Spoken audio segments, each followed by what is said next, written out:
afternoon. Hello, afternoon. How are you today? I'm good. It's been a busy day, but I'm good.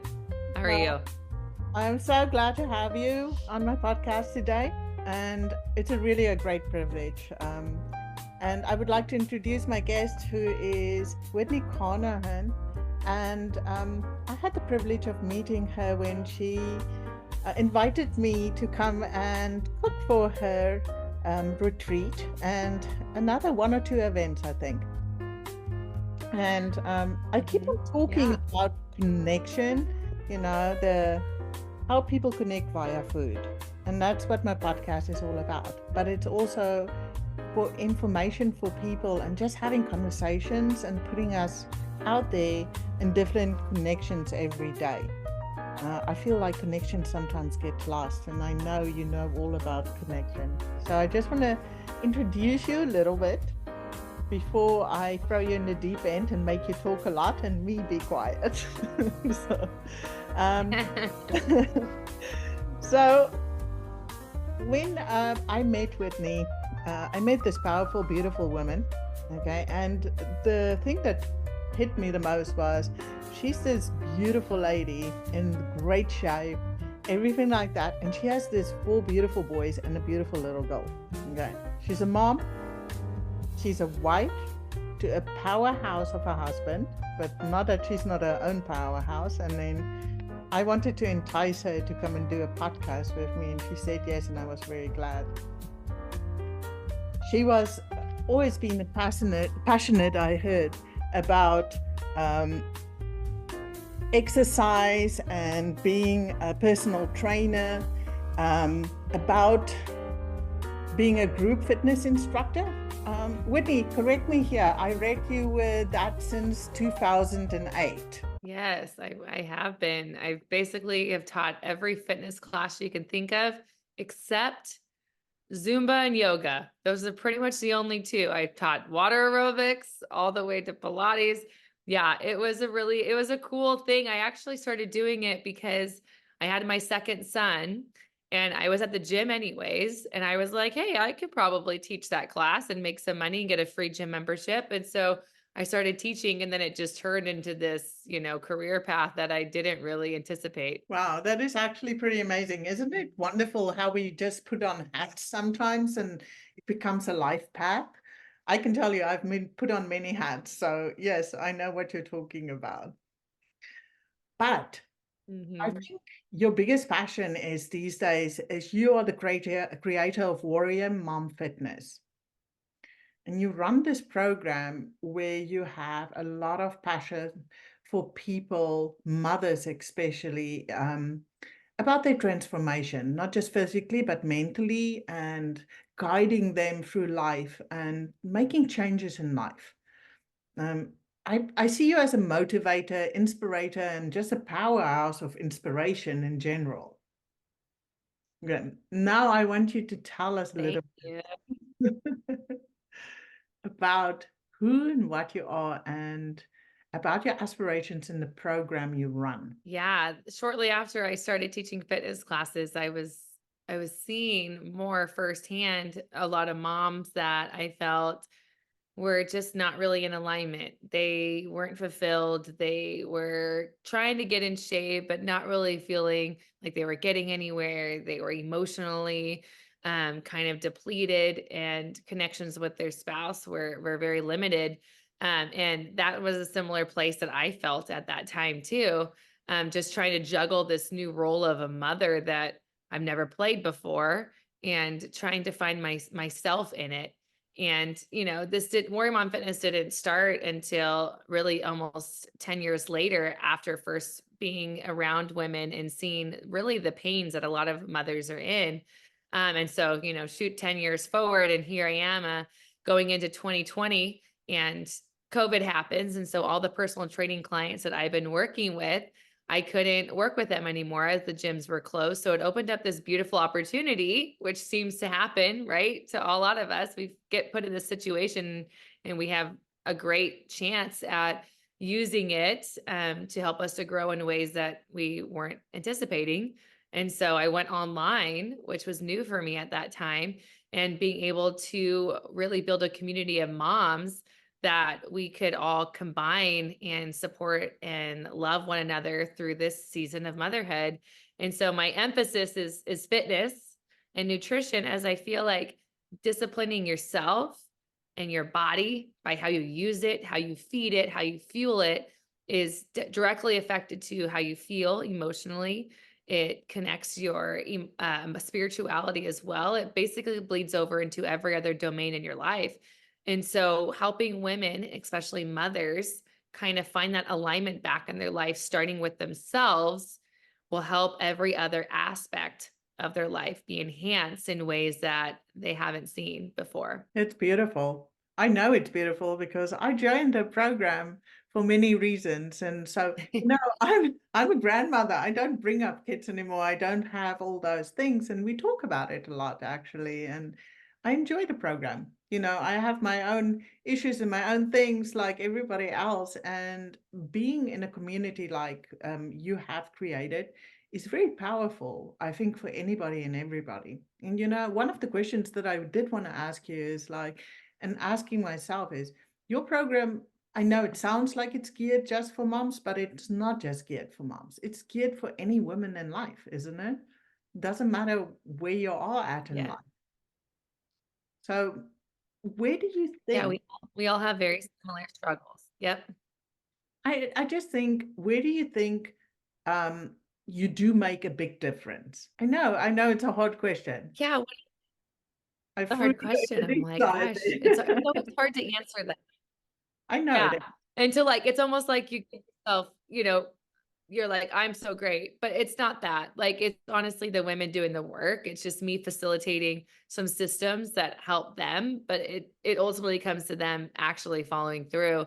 And so what I'm seeing where it's made the most difference is I feel like women are finally, this is common theme for mostly mothers, especially as we're trapped in kind of this identity that we're kind of forced into having, which isn't really authentic to us.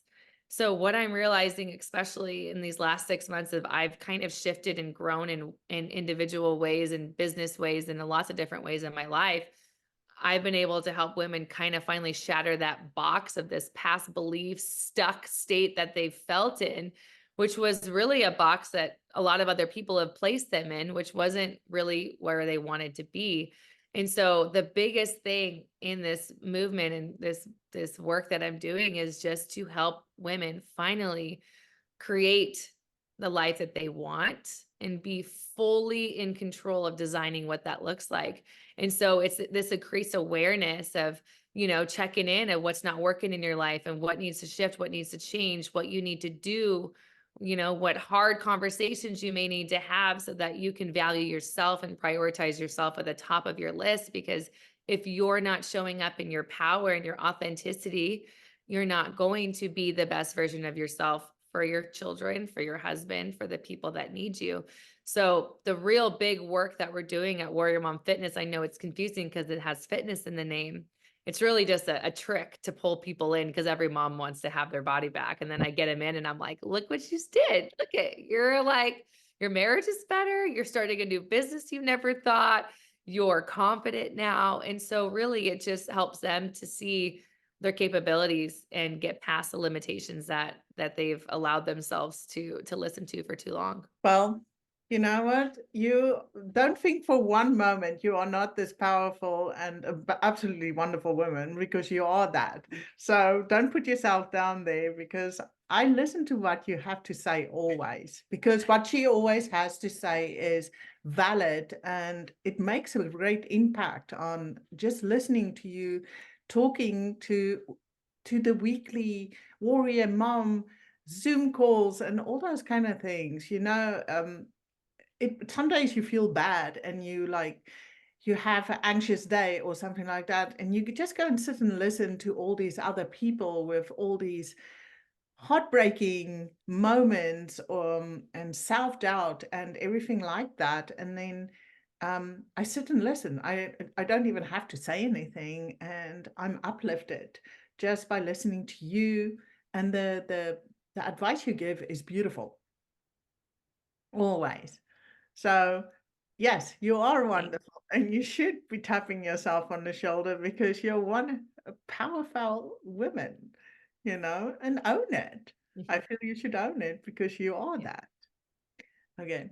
So we Thank talked a lot about food in our discussions. You and I've had many a discussion, and we just talk about everything. But also, we have talked a lot about food. And I know um, when a lot of women are very unhappy about themselves in life, think about it. It's like, but maybe 10% actually does something about it, the rest hope for it or wants the quick fix.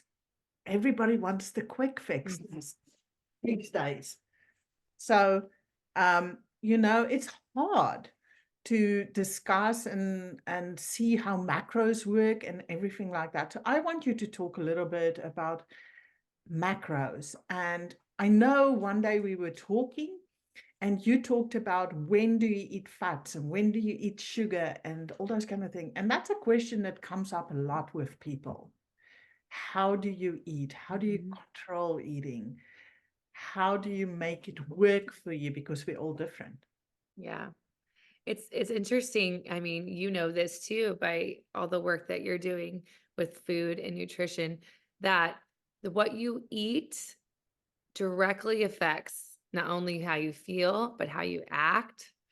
And with the women that I work with, they're almost having this awakening because they're finally having to hold themselves accountable to what they're putting in their mouth, which is helping them finally see, oh, that's why I feel terrible. That's why I act this way.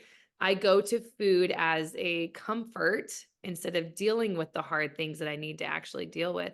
And so food can be a great benefit to your life, but it also can really hold you back and sabotage you. And you don't even notice unless you're holding yourself accountable. And so that's the first thing I do is just write down what you're eating, log everything that you're eating, get to understand your food patterns and your behaviors and where you turn to that when you feel a certain way and have control back in your responses and your reactions to your emotions. So it's not like we're trying to tell people not to feel. We're telling people that you get to choose how you react based on your feeling. And food a lot of times is that really awakening for a lot of the people that I work with. So macros are, it's funny because when I tell people, okay, we're going to calculate your calories and macros, some people are like, I don't even know what a macro is. What even is this word? And I always think people know what I'm talking about. So I'm like, oh yeah, I got to bring it down. I got to talk to you like you don't know what I'm talking about. So I'll do that with you. But like macros it's short for a macronutrient. And so a macronutrient is a protein, a carb, or a fat. And that is essentially what really helps the women to change their aesthetics, to change their body's composition, to lose body fat and gain muscle mass as I'm giving them a workout routine. So, dialing in those macronutrients is huge in how your body looks. It's also huge in how your body performs at an athletic level. So, making sure that you're eating enough protein is huge for the muscle repair that you need to have after tearing apart those muscle fibers when you're working out. If you're not eating enough protein, you're not going to get any outcome from that hard work that you just put in. And most women don't eat enough protein. And so tracking it and recording it, they're finally able to see, oh, this is where I don't feel so great all the time. This is why I'm always hungry. Protein helps you stay satiated. It helps your muscles recover. It helps with soreness. I mean, we got to have the nutrition to give our body what it needs to be optimized. And then carbohydrates are fuel. So I've never been into keto personally. I do think, yes, healthy fats are also important, but carbohydrates are the fuel source, especially for people that are having an athletic, active lifestyle. And so having enough fuel in your tank is going to give you the performance that you want to have. It helps with mental clarity, and so you got to make sure you're eating enough carbohydrates. And then the fat for a lot of women, getting enough fat in your body and not too much helps with your hormone balance. So a lot of people don't realize that, but with women especially, we can't go too low fat. We need enough fat. but we also don't need extra fat where it's just getting stored and it's not getting used. Because when you consume fat, there's no work for your body to break it down. With carbohydrates and proteins, it has to break it down. And so you don't want to store extra fat that we're not going to need just to take up some space in our body that we're trying to get rid of. So it's this balance and these ratios that really help you not only look better but feel better, so that you can go around your life and live your life in control without letting things around you control you. Very true. I listened to somebody talk to me recently about food and nutrition and what happens in life. And um, she's older. She's in her 70s and she's battling with her food and everything like that. I actually gave her your number, so she'll probably contact you at some point. Um, but he was Okay, good. talking about, you know, well, my age, and my hormones and my body changes with the age and everything. Nothing is the same anymore, which is true. I mean, a woman of 60 years old is not 21 years old or 30 years old anymore, and our body changes. And we have to adapt to that, but we can work at keeping it as fit and as good and nutritionally fit in such a healthy manner that we have a healthy life, a good skin, a good body, a good mind, a good mindset, everything that comes with good nutrition, but not just good nutrition, it comes with exercise as well. And that's why I want to add, why do you think exercise is so important? It doesn't matter if you're 90 years old or you're 20 years old. Why is it so important? Yeah, it's one of those things that is ultimately yours. A lot of things we do and we give to everybody else, but when we fuel our body and use our body, I feel like it's helping you appreciate yourself in different ways. And especially with exercise, I mean, when you push your body to do things that you didn't think you can do, or even just a daily walk every day, that takes discipline, that takes organization, that takes you prioritizing yourself in your chaotic busy life. So exercise is huge for just how you feel mentally, how you're emotionally fueled, because a lot of times when we're exercising, we're going to have these awakenings. I mean, I get my best like notes sometimes when I'm working out. All of a sudden my mind's working better. I'm having all this clarity. And so, yes, we need it to look a certain way, right? We all feel better when we look a little bit better, but also it just is going to directly affect your spirit and your emotional state too. When you prioritize yourself and push your body to do beautiful things, it helps you appreciate yourself in ways that you wouldn't otherwise. It's very true. I mean, food and exercise plays a big role in our lives, and it's a big connector. But if we also look at that, it's not just food and exercise. We have the soul that needs feeding. We have the mind that needs feeding.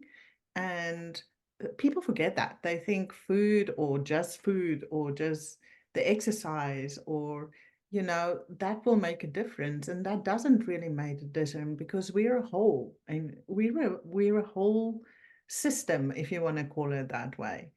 And if you just work on one part of the system, the others fails. And so how do you feed your soul and your mind? And I know you work out every day, and I know how you eat, and I want to put this big picture up of you, so people just can see where you're at. But I know how important the food for the soul is and food for the mind. And please tell me how you keep your food for your soul and mind up. Yeah, that's actually the biggest piece, I feel like. I feel like they're all kind of connected, right? You have to have the physical, you have to have the mental, you have to have the emotional. They really all need to be equally fed for you to be this super person that you want to be. But the connection that you have with God, with the universe, whatever your big person out there that you want to commune with or receive insights from, that is super, super important. But you can't get there if you're too distracted by your own life and you're too out of alignment with what you're feeding your body, with your emotions, you won't have the spiritual connection that you need to have because your life is too disorganized. So really it's like you got to have time and place for each of these domains, if you will, so that you can make sure that you are showing up in the power that you want to have with the awareness and the control. So for me, every single morning, Monday through Friday, I wake up at 4:30. With 5 kids, it's just I have to have that time in the morning because the rest of the day is clients and work and kids. So that morning time is so sacred to me.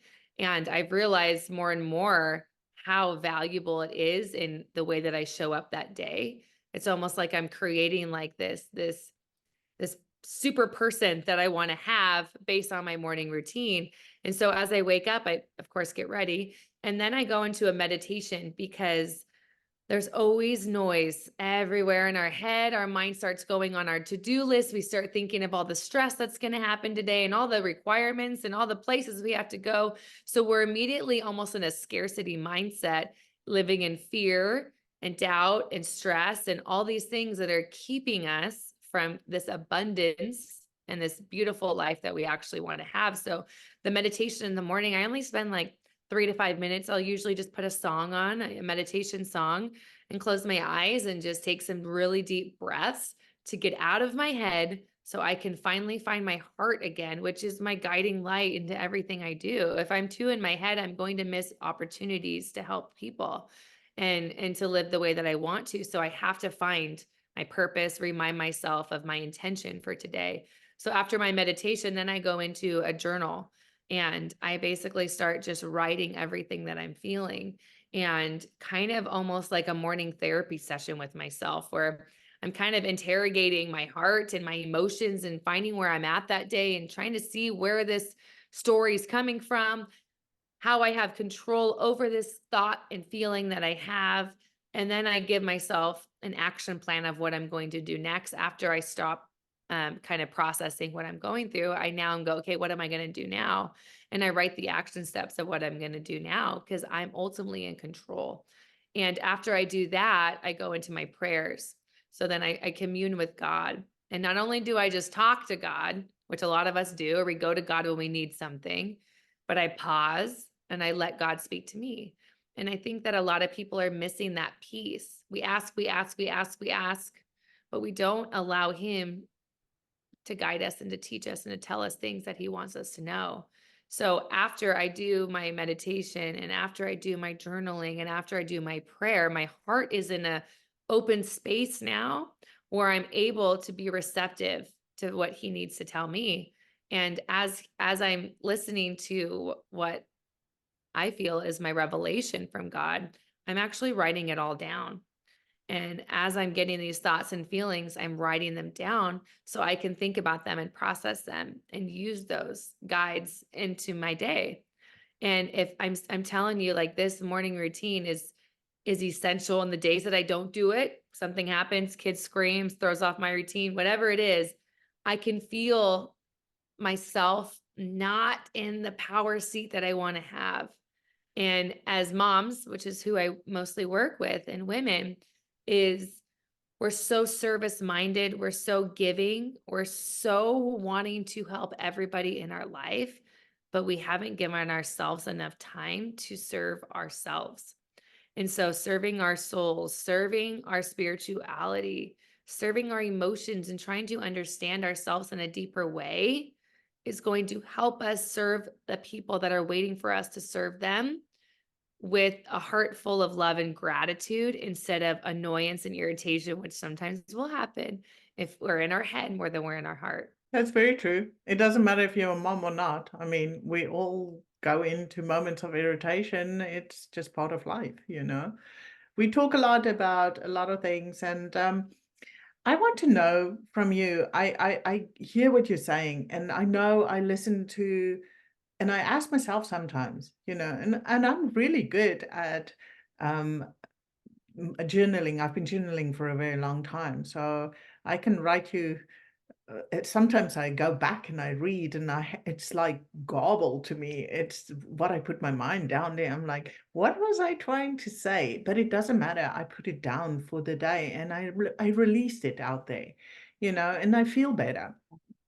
But a lot of people, when it comes to meditation, has a really hard time. I listen to people try to meditate, and they like, oh, I meditated, and after 5 days they just give up because it's so hard for them to connect. It's almost as if they can't quiet their mind down. Is there any advice you can give somebody to help them just quiet their mind down? Yeah, it is. It's really hard for me. I'm not great at it. Like I do 5 minutes and I really would love to do 20 because I know 20 is like optimal where you're really finally out of your head, and you can start to imagine and dream and envision. And so when I do those longer meditations, I always feel better. It's just sometimes it's hard to do it, it's hard to give yourself that time. But what helps me is I just do the same routine every single morning. And so I play the same playlist. It's like 15 songs. I start with the same one usually. I kind of like one depending on my mood. But you kind of got to get it more familiar.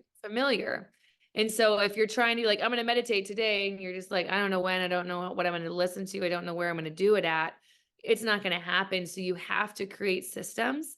And so mine is at 5 o'clock. I literally meditate every day for 5 minutes, put on the same playlist. I close my eyes and I do deep, deep, deep breathing because I've noticed if I just close my eyes and try to meditate and try to like calm my head, I can't.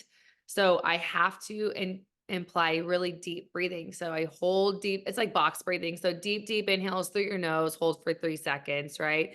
Exhale out of your mouth, hold for 3 seconds. And I just do that until I finally get in a place where I'm in it. And sometimes I'll be doing that breath for a long time. Sometimes the whole 5 minutes because my mind keeps wanting to detour.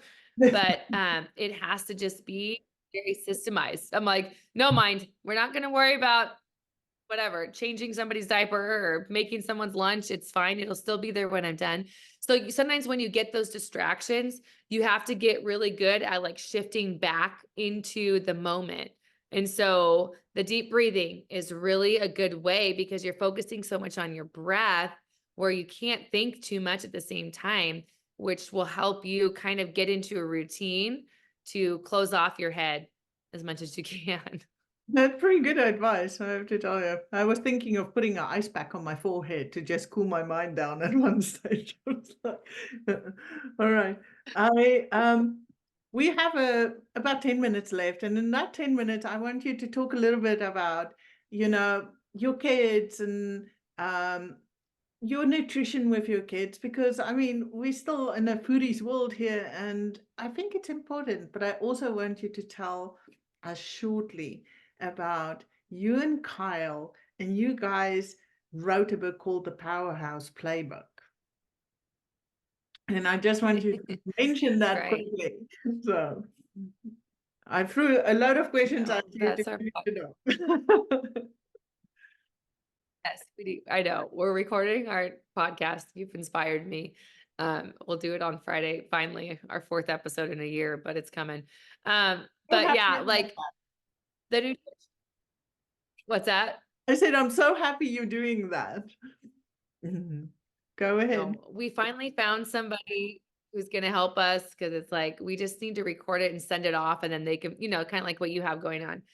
Yeah, you got to have people help you. It's too hard to try to do it all. So with the nutrition, though, with our kids, it's we've realized that we don't force our kids to eat in certain ways. We just give them lots and lots and lots of opportunities. So, like, we have a rule dinner time. I'm not a short order cook. So, my kids will eat what I make. And it's usually a lean protein of some sort, some kind of produce, usually a vegetable. Sometimes the kids, I'll give them a fruit. And then some kind of starch or carb is generally, one way or another. There's lots of different ways you can make meals out of those three things that I said. And then our kids, they have to try everything. That's just a rule. Like you have to try everything. You can't say no to anything because you don't know unless you try. And so we give them lots of opportunities. We try lots of new foods a lot. we still have kid food in our pantry. I wish I didn't buy it, but I do. But my kids have become so aware now. We have rules in our house of how they need to choose their foods.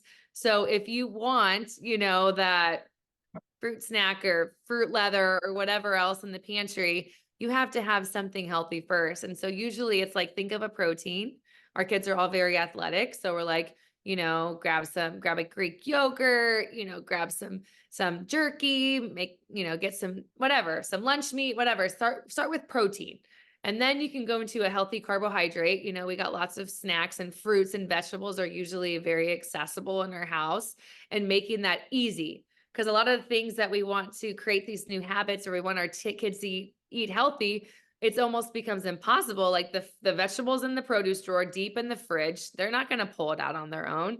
The fruits on the counter, they're not going to cut it. And so I create a lot of charcuterie boards at our house. Like I just put a bunch of stuff on platters when my kids get home from school. When I'm making dinner and they're wanting to graze the pantry, I put out this charcuterie board of usually like protein and like some crackers and some veggies and some dip and some apples and peanut butter or whatever. So you have to make the healthy foods accessible, and the not so healthy foods not as accessible, if you want your kids to be, making good choices.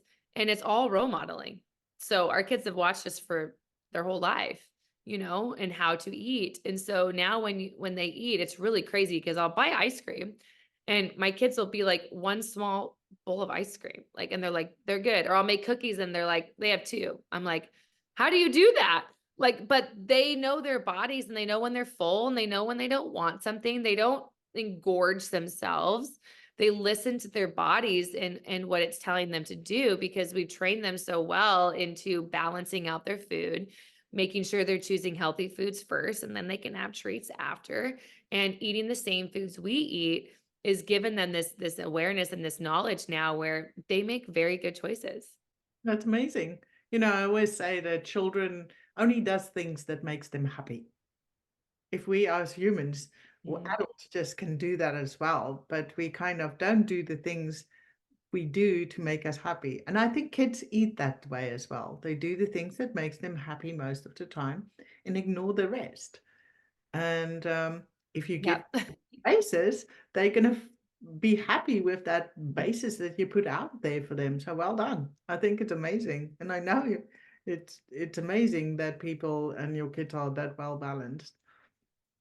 Okay, now Yeah. you have to Yeah. tell And me people would all think their about kids would this. be, yeah. Sorry, about the Powerhouse Playbook. I know.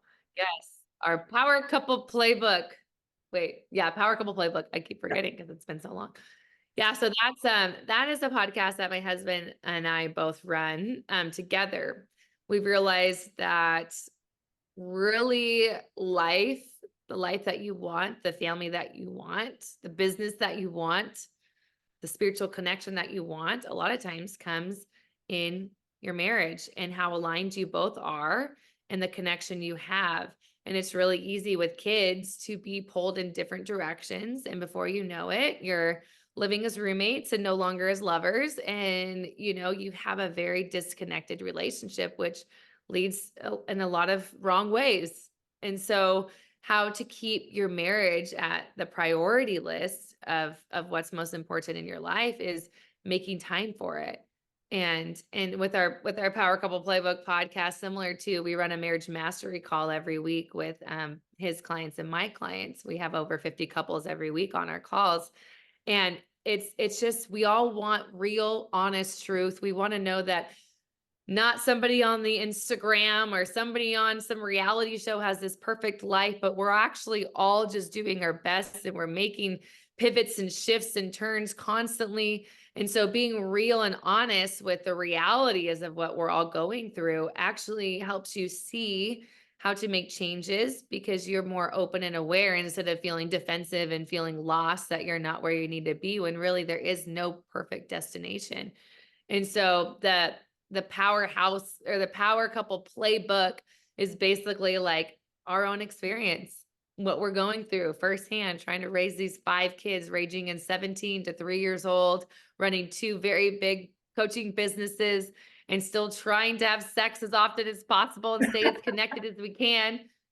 And it's like, it's a juggle, but as you make it a priority and you're, constantly reassessing your marriage and making shifts when you need to, and being open and real about where you're at, because nobody wants to be honest, you'll be able to move forward instead of backwards. And that's the power that comes from really vulnerability and truth. It's beautiful. I actually found it this morning and I was like, I need to ask her about that. I know all these things, but I didn't know about that. So, Whitney, it's been an absolute joy having you. I mean, this is new for me as well, so I'm just throwing it out there and enjoying the moment.